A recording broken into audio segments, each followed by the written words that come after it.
2 থেকে 3 মিনিটের একটি ছোট গল্প শুনে যাবেন, আশা করি ভালো লাগবে। একটি ছেলে খুবই সাদাসিধা ছিল। সে একটি দোকানে চাকরি করত। ছেলেটির বেতন ছিল মাত্র 5,000 টাকা। ছেলেটির দোকানের সামনে দিয়ে প্রতিদিন একটি মেয়ে স্কুলে যেত। মেয়েটি প্রতিদিন বোরকা পরে যেত, কিন্তু প্রায়ই মুখটা খোলা থাকতো। একদিন হঠাৎ করে ছেলেটির নজর পড়লো মেয়েটির দিকে। এভাবে বেশ কয়েকদিন যাবার পর মেয়েটি বুঝতে পারলো ছেলেটি তাকে লক্ষ্য করে। মেয়েটিও বাঁকা চোখে ছেলেটির দিকে তাকাতে শুরু করলো। ছেলেটি মেয়ের চলাফেরা দেখে মুগ্ধ হলো।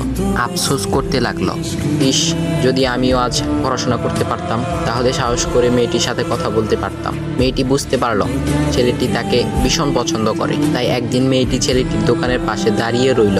তখন ছেলেটি দুপুরের খাবার খাওয়ার জন্য দোকানের বাইরে আসে।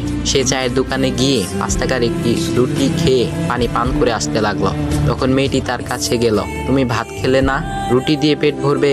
তখন ছেলেটি মেয়েটিকে দেখে অবাক হয়ে গেল। তখন ছেলেটি বলল, আমি ভাত খেলে আমার মা, বাবা আর ছোট বোনকে কি খাওয়াবো? মেয়েটি শিক্ষিত, তাই অল্পতেই বুঝে গেল।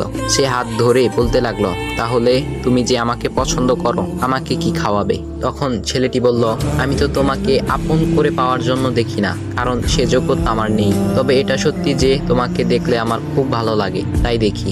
মেয়েটি ছেলেটির কথা শুনে চোখের পানি ধরে রাখতে পারলো না। সে বুঝে গেল ছেলেটির চরিত্র ও ভাবনা অনেক সুন্দর। সেদিন মেয়েটি চলে গেল। বাসায় গিয়ে রাত্রিবেলা মেয়েটি অসুস্থ হয়ে পড়ল। পরে তাকে ডাক্তারের কাছে নিয়ে আসা হলো।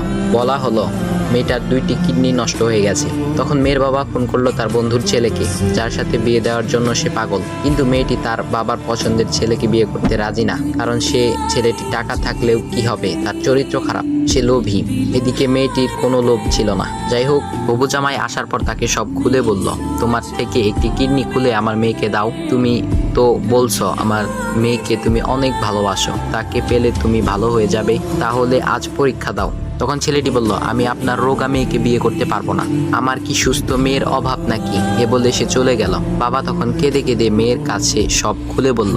মেয়েটি বলল, বাবা তুমি কেঁদো না, একটা পথ এখনো আছে। আমাদের সামনে মোড়ে বড় একটা দোকান আছে না, তুমি সেখানে যাও।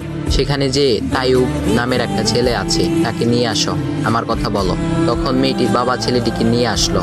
মেয়েটিকে দেখে ছেলেটির চোখ ভিজে পানি পড়তে লাগলো, কারণ মেয়ের বাবা তাকে সব খুলে বলেছে। তখন ছেলেটি মেয়েটিকে বলল, তুমি আমাকে একটা কিডনি দিবে? ছেলেটি বলল, কিডনি দেবার জন্যই আমি এসেছি। মেয়েটি তাকে বলল, তুমি কি চাও? ছেলেটি বলল, তুমি সুস্থ হয়ে আমার দোকানের সামনে দিয়ে যাবে, আর দূর থেকে আমি তাকিয়ে দেখব, এই অনুমতিটুকু চাই। কথা শুনে মেয়েটিও ও তার বাবা তাদের চোখের পানি ধরে রাখতে পারলো না। অবশেষে মেয়েটি বিছানা থেকে উঠে ছেলেটির 2 পা জড়িয়ে ধরে বলল, এ জীবনে তোমার থেকে আমাকে মৃত্যু ছাড়া আর কেউ আলাদা করতে পারবে না। তারপর মেয়েটি বলল, আমার কোনো কিডনি নষ্ট হয়নি, এসব ছিল আমার সাজানো নাটক, আমি যা ভেবেছিলাম তাই হয়েছে। তোমাকে দেখে বুঝেছিলাম তুমি আমার একমাত্র যোগ্য। এখন ভাই, তোমাদের এত সুন্দর একটা গল্প শোনালাম, কিপটামি না করে ভিডিওতে লাইক দাও আর একটা কমেন্ট করো।